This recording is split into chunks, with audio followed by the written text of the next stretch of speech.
এক ছিল ছোট্ট একটা পাখির গ্রাম। সেখানে থাকে টুনি, তার ভাই বোন আর তাদের মা পরীরানী।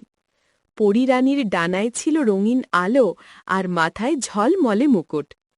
গ্রামের সবাই তাকে ভালোবাসত, কারণ তিনি সবসময় সাহায্য করতেন।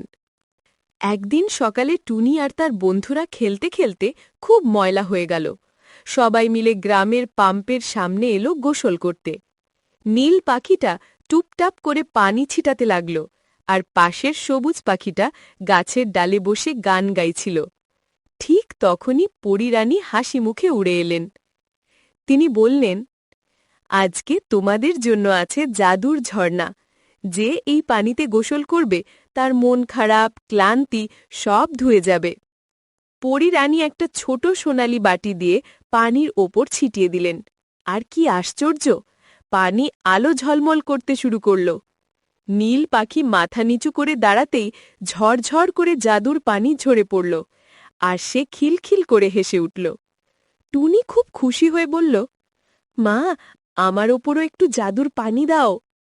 পরীরানী টুনির মাথায় আলতো করে পানি ঢালতেই টুনি আনন্দে লাফাতে লাগল। চারদিকে পানি ছিটকে সব পাখি ভিজে গেল, আর সবাই হেসে উঠল।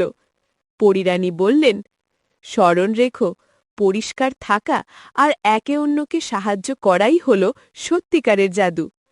এই কথায় পুরো গ্রামটা যেন আরও সুন্দর হয়ে উঠল। সেদিনের পর থেকে পাম্পটার নাম হয়ে গেল টুনির জাদুর ঝর্ণা।